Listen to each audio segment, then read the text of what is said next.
Bom, voltamos aqui com o nosso programa. Vamos falar então com o Vitor e também com mais um convidado que participa hoje do programa, o professor Evson Malaquias, da Universidade Federal de Pernambuco. Queria, Vitor, que você introduzisse qual que é a situação, e aí a gente conversa com o companheiro Evson, que já está aqui. Seja muito bem-vindo aí.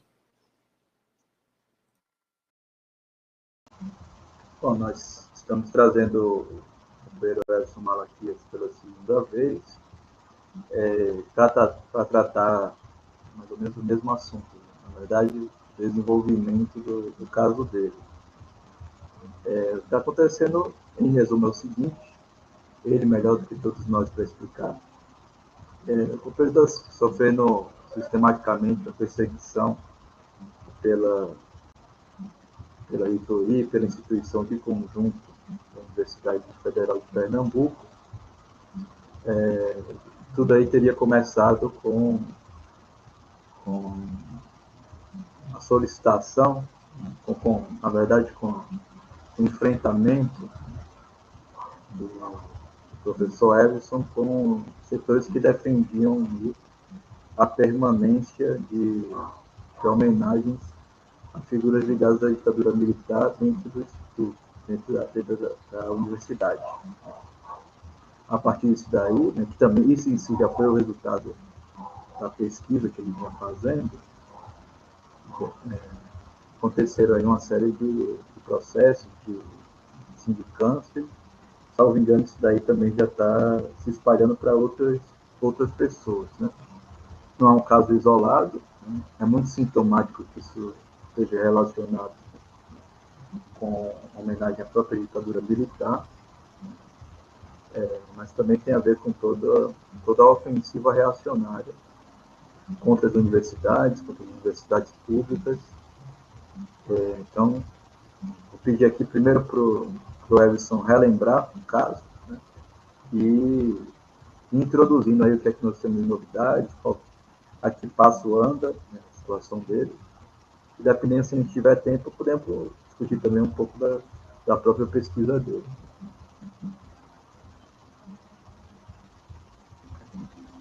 Opa, oi Edson, boa tarde, Edson, tudo bom? Tudo bem, Evelyn? Obrigado aí. Esse muito chamado Fecha o seu microfone, Vitor. Acho que está dando problema. Pode falar, Edson. Agora melhorou? Pronto. Bom, em primeiro lugar, agradecer, né, Eduardo Vasco e Vitor Assis por essa segunda oportunidade, né, de trazer aí para o Brasil todo sobre um problema, né, que a UFPE está passando, mas que não é especificamente da UFPE, pelo que nós estamos entendendo, né. O Vitor levantou uma questão da ditadura aí, e mesmo estarmos numa chamada sociedade burguesa democrática, as instituições estão muito longe de uma prática democrática, né, mesmo que a instituição esteja num discurso que se assemelhe ou se aproxime de uma democracia. Mas as práticas institucionais não tem muita diferença do período da ditadura, né?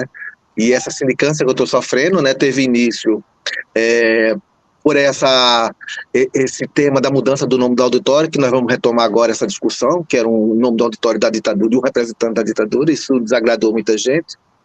Por sinal, o meu departamento chegou a apresentar uma nota pedindo suspensão de debate. Veja, não é nem a mudança, é uma suspensão do debate sobre o tema.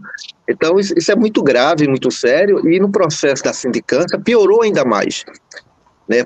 Nós estamos identificando 2 tipos de crimes que a reitoria e a base social que apoia a reitoria estão cometendo: um de assédio moral e outro de abuso de autoridade. São 2 crimes que participam do nosso Código Penal.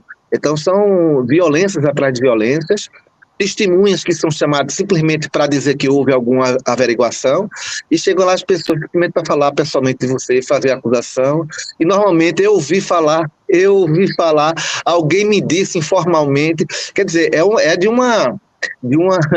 de uma violência, né? Um colega, professor de história, agora mandou um áudio para mim, disse que não sabia nem o que comentar, porque parecia que eu estava nos porões da ditadura. Uma colega minha do CE, ela disse, não, porões da ditadura não, porões do CE, do Centro de Educação, porque de fato a prática que está sendo institucionalizada lá não fica muito aquém do período da ditadura, né? Só para a gente relembrar, Eduardo, faz muito tempo e você está sempre com novos convidados, nós já chegamos a dar, naquela época, a advogada tinha dado entrada com dois processos contra a reitoria, porque ela não conseguia advogar, falta transparência no processo, e ela não conseguia me defender, porque quando falta transparência, a gente não consegue ter argumentos para poder defender. E eu já entrei agora, recentemente, mais um, nós estamos com mais 2 processos em meu nome. Então, totalizam 4 processos contra a reitoria, né?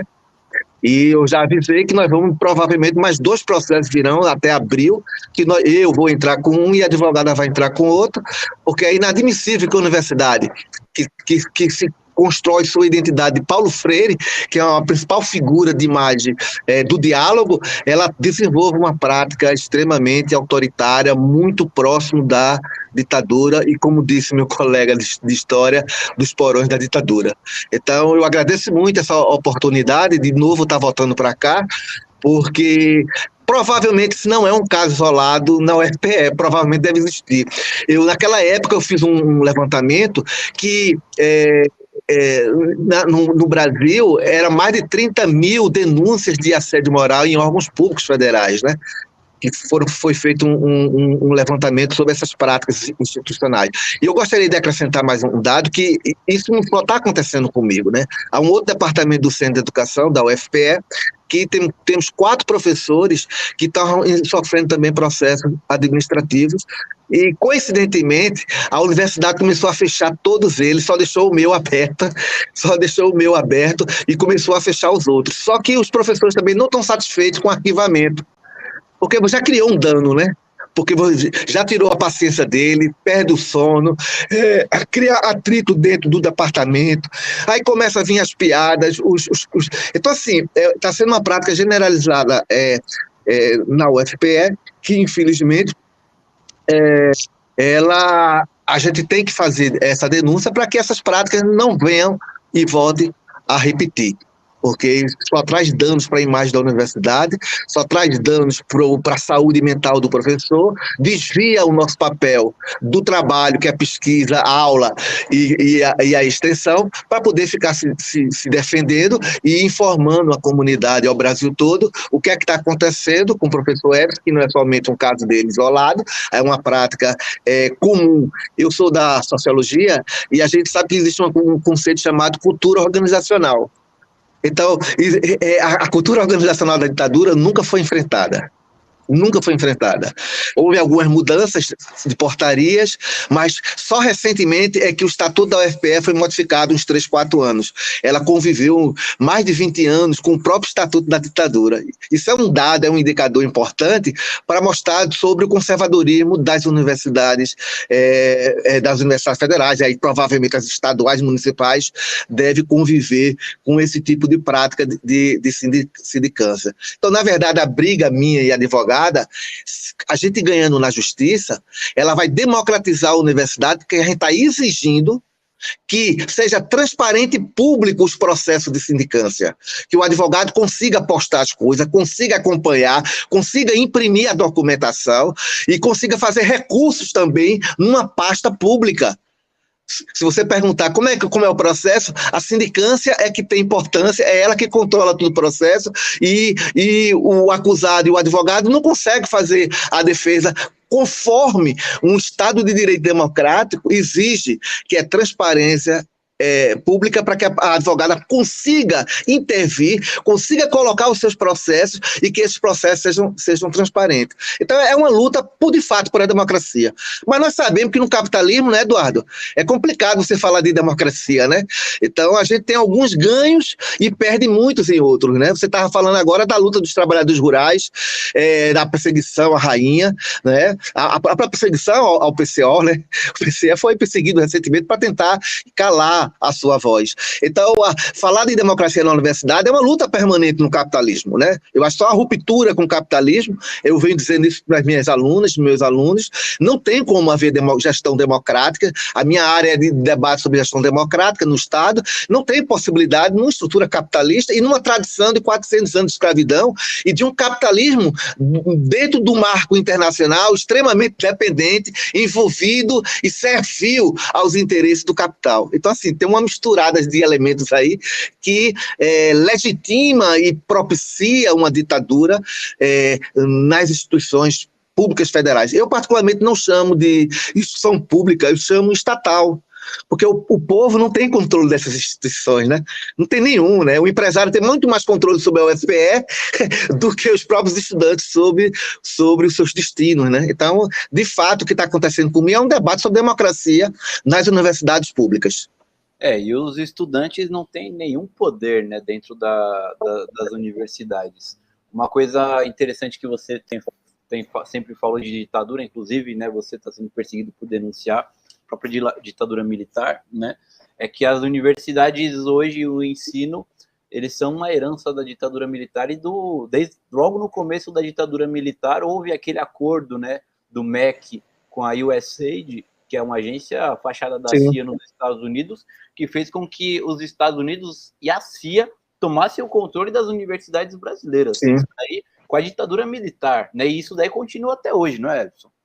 Sem dúvida, a ditadura tem um papel importante ainda hoje nas instituições, né? A gente mexeu pouco nela, né? Só para você ter uma ideia, agora eu acho que a ditadura esse autoritarismo, vamos dizer assim, talvez seja um conceito mais apropriado, esse autoritarismo da universidade, ela antecede, né?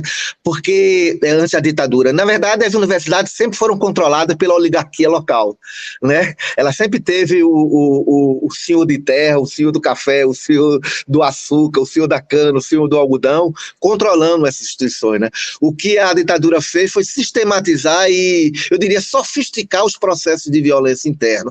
As sindicâncias, a prática da sindicância não tem diferença da ditadura. Para você ter uma ideia, eu não sou acusado de nada. Não existe nenhuma tipificação de crime. Nenhuma.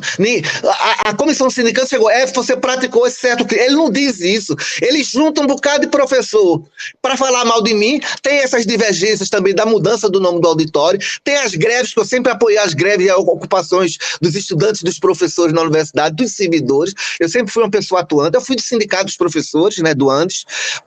Eu fui do sindicato da DUFEP, então a gente sempre teve dificuldade nessas lutas e essas pessoas não esquecem a gente, né? Apesar de ter saído da diretoria, mas eu não saí da política, né? Então essa minha pesquisa sobre a ditadura e sobre a Universidade Federal de Pernambuco, eu já tenho mais ou menos uns 7 livros só sobre isso, então eu não tenho pouco conhecimento, tenho muito conhecimento, e isso termina também incomodando interesses, né, de pessoas que prefeririam que a gente não mexesse em pontos tão polêmicos. Só para eu te dar um dado agora sobre os estudantes, você falou muito bem sobre o pouco espaço que os estudantes têm. Recentemente, a estudante travesti Charlie, que é da Casa do Estudante, ela foi processada por professores com apoio da segurança da universidade e queriam prendê-la, simplesmente porque ela participou da resistência contra a prática autoritária da reitoria, na luta por defesa das reivindicações dos estudantes. Então, ela estava sendo acusada de criminosa por ter usado a violência no conselho universitário, ter agredido. Só que os vídeos demonstraram que ela estava sendo agredida pelos professores. Então o vídeo foi uma prova a favor dela. E a juíza chegou, olha, ela estava mais para vítima do que agressora. Então retirou e arquivou o processo contra a estudante Charlie recentemente, alguns 6 meses atrás, em 2022. Foi uma grande vitória, uma grande vitória que o movimento estudantil teve com uma pessoa representativa do oprimido. Ela casa de estudante sem recurso nenhum.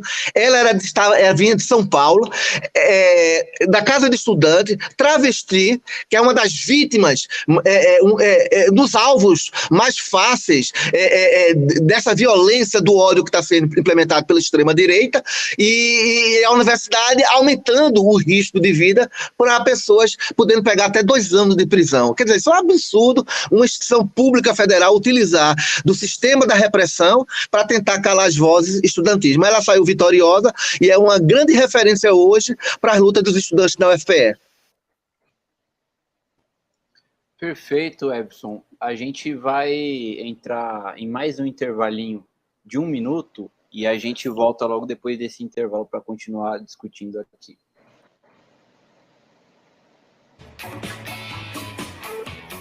Você está ouvindo o programa Causa Operária.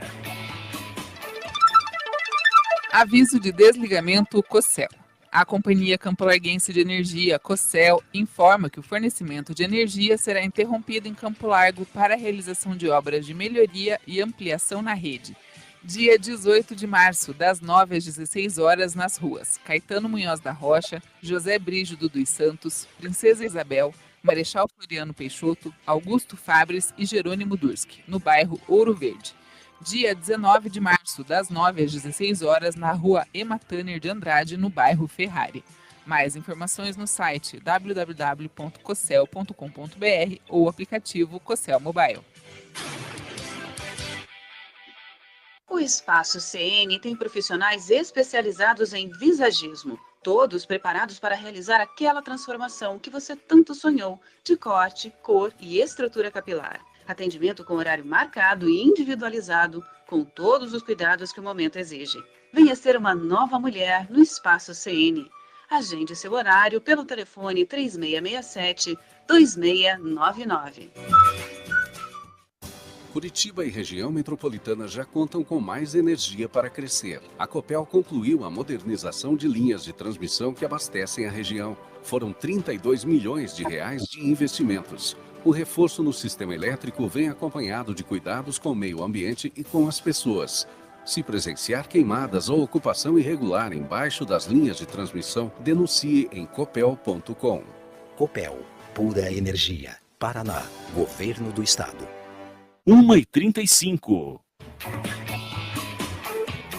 Você está ouvindo o programa Causa Operária. Voltamos aqui com o programa Causa Operária. Muito obrigado ao nosso público que acompanha a gente na Rádio Cultura M930 de Curitiba, que é irradiado para mais de 30 cidades da região metropolitana da capital paranaense. E também muito obrigado a todos que acompanham a gente pelo YouTube da Rádio Causa Operária e comentam aqui com a gente. O Tavares Carneiro, que está lá em Luxemburgo, ouvindo o nosso programa. Um grande abraço. Um grande abraço também para a Berta Pereira, nossa companheira, e para a Nilza Ramos, que envia o super sticker, ela que é nossa companheira do litoral paranaense, na cidade de Pontal do Paraná, Balneário Xangri-Lá. Um grande abraço para Nilza Ramos.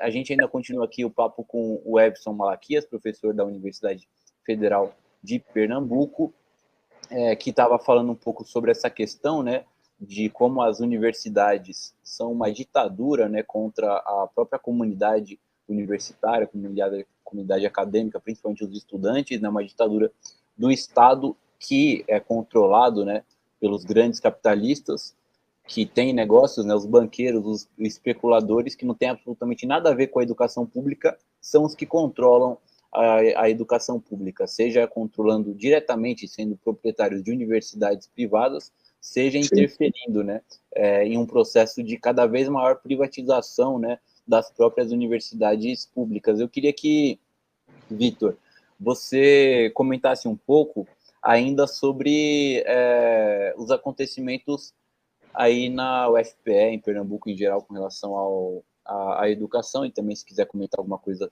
com relação ao sistema educacional nas universidades. Eu queria perguntar 2 coisas ao Edson. É o seguinte, uma é que eu lembro que, da outra vez que a gente entrevistou ele, fez a comparação com as perseguições que sofreu na universidade, com o caso da Operação Lava Jato. Sim.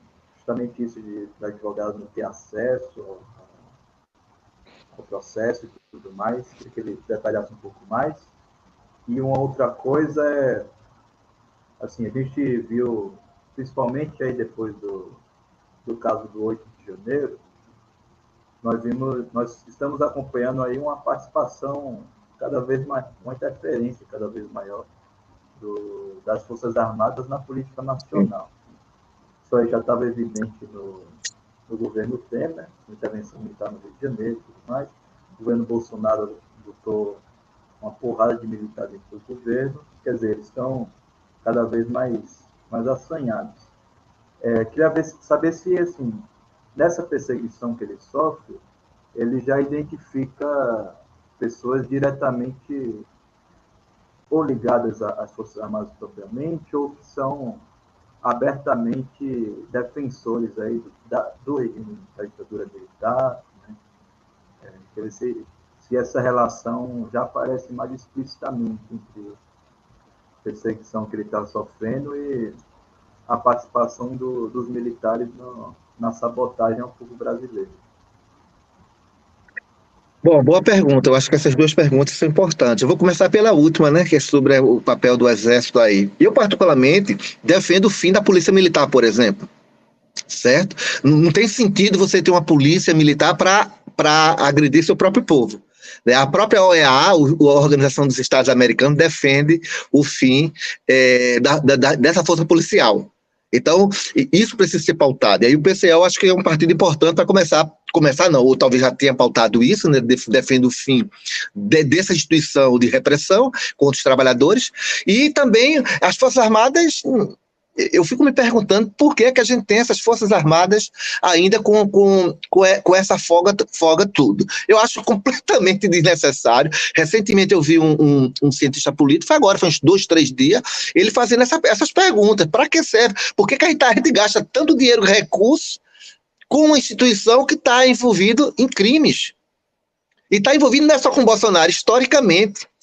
O problema não é Bolsonaro, o problema são as Forças Armadas e a conciliação histórica que nós temos. Foi lançado um livro uns 6, 7 anos atrás, de um jornalista que fez um levantamento dos crimes sobre essas pesquisas de documentos sobre a ditadura. E ele fez um levantamento, ele chegou à conclusão, desde o início da chamada redemocratização, que de redemocratização não tem nada, certo? Desde lá até o governo Lula, ninguém nunca enfrentou os militares. E aí ele mostra quanto muitos documentos nós perdemos, porque ninguém nunca enfrentou os documentos. Recentemente foi divulgado aí que Bolsonaro começou a dar fim a esses tipos de documentos, né? Então, essas Forças Armadas, eu acho fundamental. Eu gostaria de trazer aqui o debate da metáfora do pai.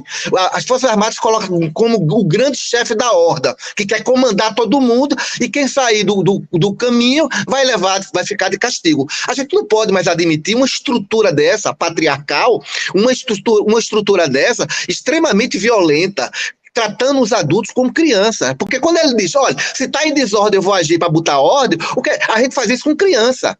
A gente não faz isso com um adulto. Quer dizer, então não tem um mínimo de respeito com as estruturas que já foram construídas pelas instituições, pela nossa experiência democrática, que é muito frágil. A gente precisa, de fato, dar esse enfrentamento. Lembrando também que a reitoria atual da UFPE estava querendo fazer um acordo com os militares para criar uma página de memória do Exército. E aí essa pergunta é importante, eu não sei como é que ficou isso, a reitoria recuou.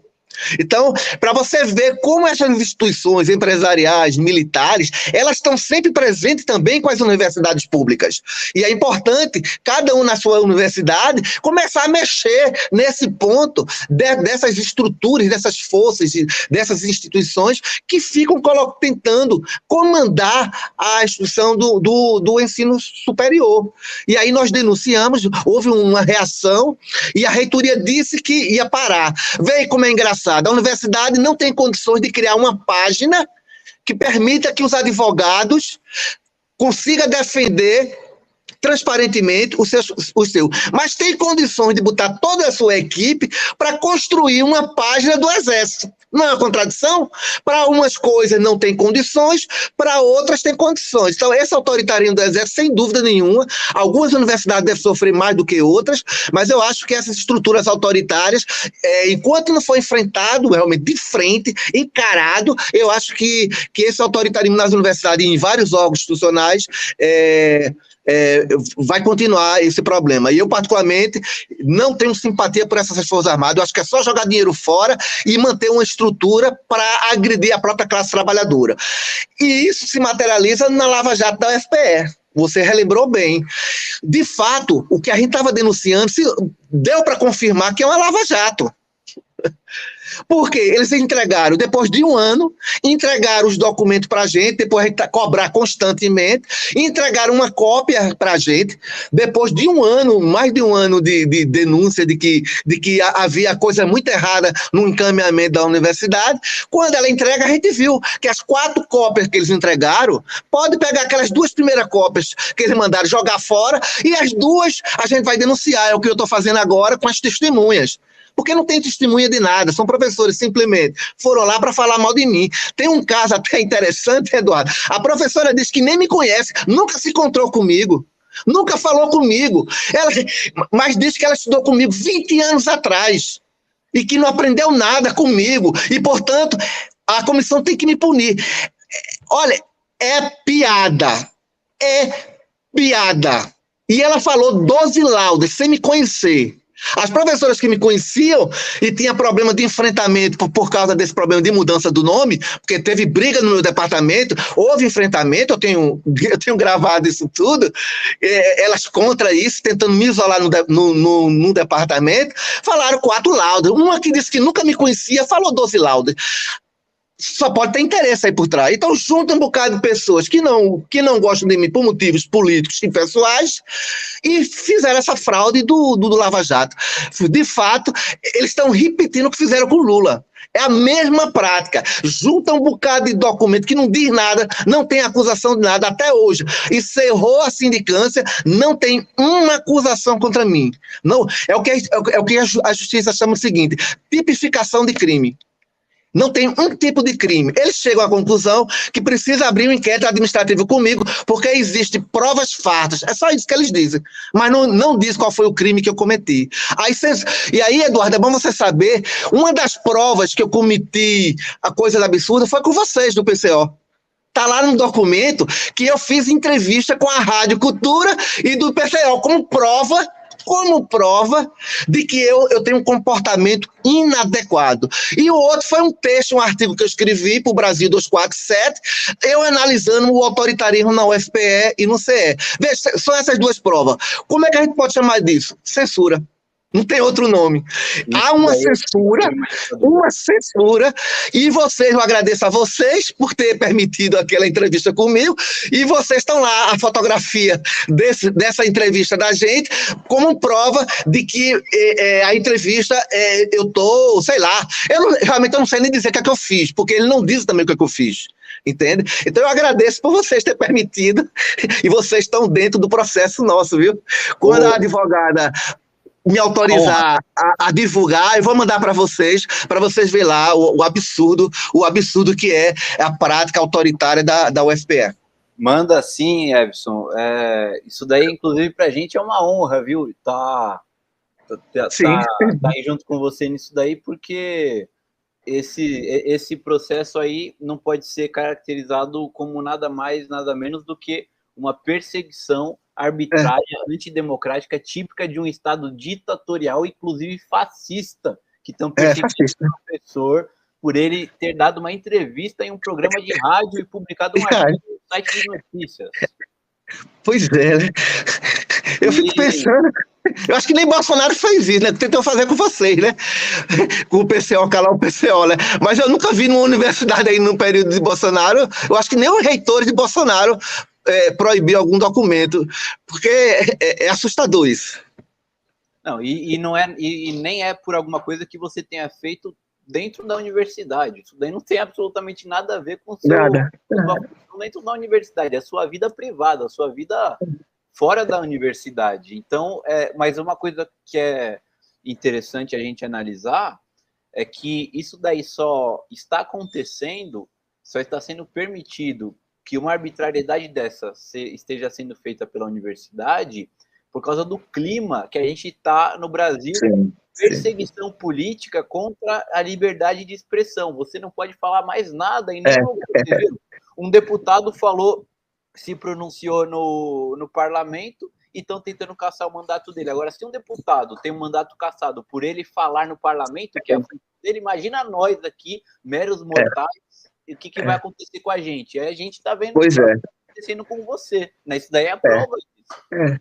Eu também sou contra, eu soube que o PCO também estava se posicionando contra, também sou contra a cassação desse deputado, porque ele botou uma peruca e fez posição, então vai ter que acabar todo o carnaval dos homens que se vestem feito mulher, e não vão fazer isso, porque ninguém é doido de querer impedir, que o povo vai sair para a rua do jeito que ele quer mesmo. Quer dizer, realmente nós estamos do chamada era do cancelamento.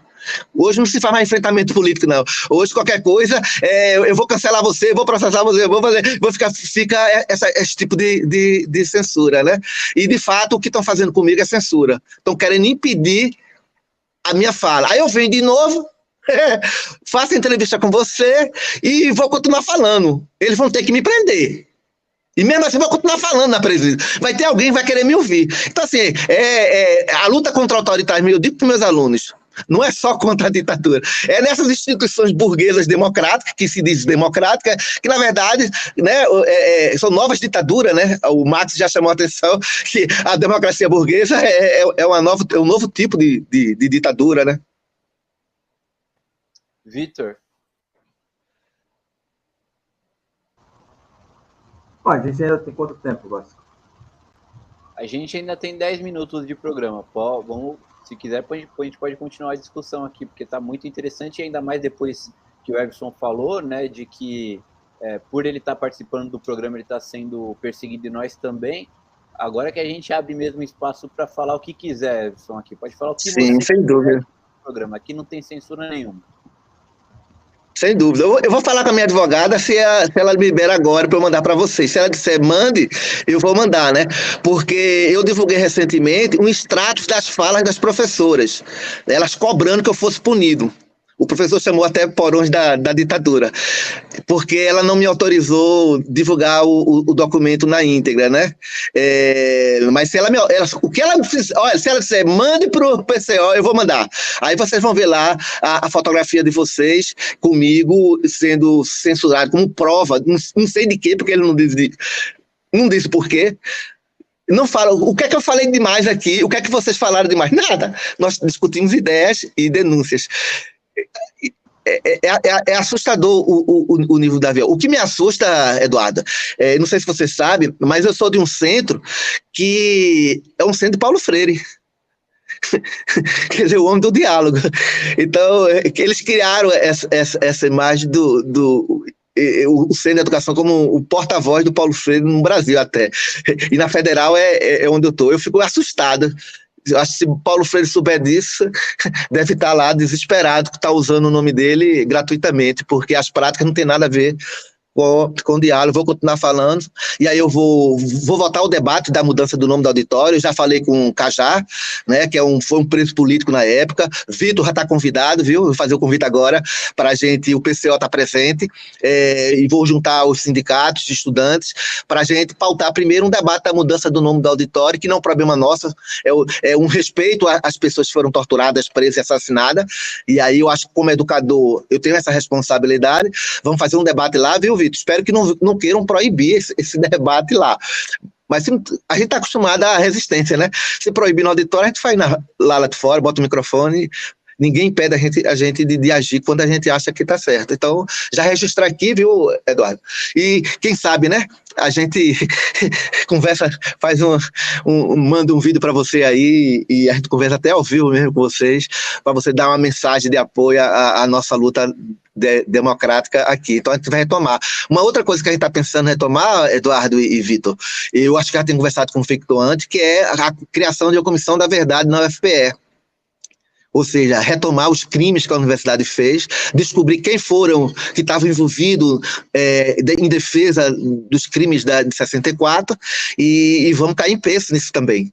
Logo depois desse debate, Vitor, a minha ideia é juntar um grupo de defensores dos direitos humanos, os sindicatos, partidos que têm compromisso com a verdade, vamos dizer assim, né, que é a grande marca da resistência contra a ditadura dos direitos humanos, o direito à verdade, né? E aí travar esse debate lá na Federal, criar uma comissão e conduzi-la de tal forma que não haja conciliação, porque em alguns cantos houve conciliação, entende? E aí eu acho que essa comissão tem que ser aberta, livre, democrática, sem controle muito da reitoria, porque a reitoria já demonstrou que tem um pé na esquerda e tem um pé na direita. Então eu acho que não é uma coisa muito boa, não. É importante que a sociedade civil, os partidos que têm compromisso com a democracia operária, trabalhadora, eles tenham mais espaço, né, nessa comissão, para que a gente faça um bom levantamento e coloque a UFPE como mais uma instituição em defesa da democracia, não formalmente, não por palavra de ordem, mas por ação efetiva. E eu tenho um débito já com o PCO e com a Rádio Cultura, com você aí, Eduardo, por ter permitido esse espaço que já fez parte desse movimento, né? Você já faz parte da história da UFPE no processo interno. É uma obrigação nossa, inclusive, o Edson, né? Nós que defendemos a liberdade de expressão, nós como somos cidadãos, e ainda mais militantes políticos e jornalistas, não temos apenas o direito, o dever, temos a obrigação de abrir espaço para você. E eu queria agradecer aqui o pessoal que está acompanhando no YouTube. Um abraço para o Luiz Fabiano Nascimento e também um abraço aqui para o Thiago Lino, que descobriu, ele está vendo aqui no programa no YouTube, descobriu quem é o Lenito, a pessoa fantasiada aqui, com a fantasia do Lenito. Sou eu mesmo, o Thiago Lino. Mas, Vitor, pode continuar? A gente ainda tem 5 minutos do programa. Só lembrar que o PCO já estava na história da UFPE, porque nós fomos quem denunciamos a tentativa desses mesmos setores conservadores e reacionários de utilizar o UFPE para fazer propaganda do filme do Olavo de Carvalho, né? Que acabou... Sim, sem dúvida. Com a extrema-direita. Mas eu queria te perguntar o seguinte, uma coisa que a gente tem acompanhado, né, nesse período de ofensiva contra a liberdade de expressão, é que o mecanismo padrão aí da direita, né, é de aterrorizar todo mundo. Né? Sim. Eles geralmente escolhem alguém, dão uma paulada, todo mundo fica com medo, todo mundo fica calado, e ninguém abre a boca para contestar. Aí o seu caso destoa, por isso que é tão importante você estar denunciando, por isso que a gente está querendo reverberar essa denúncia, porque isso até está me encorajando o restante do pessoal a falar. Você falou que tem outras pessoas aí sendo perseguidas e tudo mais. Queria saber como é que o pessoal tem se levantado, o pessoal está muito aterrorizado, existe alguma articulação entre professores que estão sendo coagidos pela reitoria, o pessoal está pensando em fazer alguma coisa, o pessoal ainda está com muito medo de agir? Foi bom você ter tocado nesse ponto aí, sim. De fato, o medo ele é um componente importante, né, da subjetividade humana como forma de controle, né, social, né? A forma de controle social no Brasil sempre foi a violência física. E numa chamada sociedade democrática, essa que a gente se diz viver, ela usa muito da administração, Vitor. A administração é um instrumento muito importante para perseguir as pessoas com a cara administrativa, quando na verdade não é administrativa, ela é política e policial, né? Então, esses professores e essas professoras, algumas entraram já com advogado, estão na justiça, e alguns usaram advogado internamente na sindicância, certo? Foram com advogados, são professoras e professor, né? Mais ou menos uns 4 professores. A reitoria agora, no ano passado, no último dia do ano, dia 30 ou 31 de dezembro, ela arquivou vários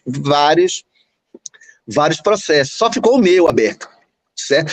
Eu acredito porque deve ter assustado a reitoria, vários processos de perseguição, a reitoria apoiando a chefia, a chefia em processo persecutório, aí a reitoria vai lá e dá suporte à chefia, ou seja, a reitoria está com assédio moral, que é crime. Então, eu conversei ontem, com uma das professoras perseguidas que foi arquivado, não estão pensando eu não posso adiantar muita coisa, porque também não posso abrir a estratégia desses professores. O que eu posso dizer é que a insatisfação é grande com esses professores e provavelmente eles não vão deixar do jeito que está, mesmo arquivado. Porque os processos de humilhação aconteceram, os processos de ansiedade, depressão, certo? Há 2 professoras depressivas com tratamento psiquiátrico. Eu fui para um hospital psiquiátrico, eu tive um surto. Muita gente não sabe, mas eu tive que buscar ajuda em hospital psiquiátrico, porque eu recebia e-mail 6 horas da manhã, sábado, domingo da sindicância. Isso não é horário. Eu nunca vi uma sindicância funcionar no sábado, domingo, 7 horas da manhã, mandar mensagem para é terrorismo. Isso é terror. É o medo que eles querem fazer. Importante você falar isso, porque recentemente o presidente Lula teve num evento em Santa Catarina, não lembro, ele lembrou o caso acho que é Luiz Cancelier, o nome dele, né? Sim, ele se matou. De tanta pressão da Lava Jato, acabou se matando. Não é brincadeira não, porque você se sente extremamente exposto e frágil no processo. Você mesmo com a advogada, eles pouco ligando para a advogada, passando por cima, e a gente sabe que também na justiça é complicado também, é lenta, ela tem ritual dela, a gente tem pressa porque a perseguição não para. Então, mesmo a gente com esse processo todo, a comissão continuou fazendo como se não existisse justiça. Então, você chega um momento que, emocionalmente, muita gente diz, pô, tu é muito forte, tu é um cara que sempre fosse de luta e tal. Mas isso não quer dizer que eu não adoeça. É lógico que eu adoeça. Né? Se não fosse minha ex-companheira na época me ajudando, me dando suporte, eu já estaria doente há muito tempo, porque esse processo de perseguições é histórico. Não começou agora, certo? Com o nome do auditório. Já houve outras perseguições antes. Eu deixava para lá porque era do sindicato e tratava como problema político. Só que na pandemia, todo mundo isolado, eu disse, não, eu não posso ficar parado, porque se eu permitir que eles façam isso, na pandemia não tinha possibilidade nenhuma de mobilização. Então, é extremamente... eu estava numa situação muito, muito ruim, muito fragilizada. E aí minha advogada disse, pode fazer que eu vou lhe dar suporte. E aí, de fato, desde dezembro do ano passado, de 2021, eu estou em processo interno e depois entrei com processo na justiça porque não andava internamente. Então, assim, e aí quem está me ouvindo, isso deve acontecer nas universidades. Você não pode ficar quieto, calado. A gente tem que combater o autoritarismo, tem que combater esses mecanismos travestidos de administração. Não é administração, é perseguição política, ideológica, e dependendo dos grupos que controlem, né? E aí o PCO falou uma coisa importante do deputado, né? Parece que por o cara ser bolsonarista justifica tudo, né? Não, o cara, entende? Não justifica nada não, o cara tem que ter direito de falar também, o bolsonarista tem que ter direito, né? Se a direita aparecer lá, nós vamos pro cacete, desculpa, nós vamos pra briga lá publicamente na universidade, a gente não vai entrar na justiça contra o cara, porque o cara, não, vai enfrentar corpo a corpo, como foi com o lançamento do livro lá, né? Que o Vitor levantou aí, a enfrentar a extrema-direita, entendeu? Então,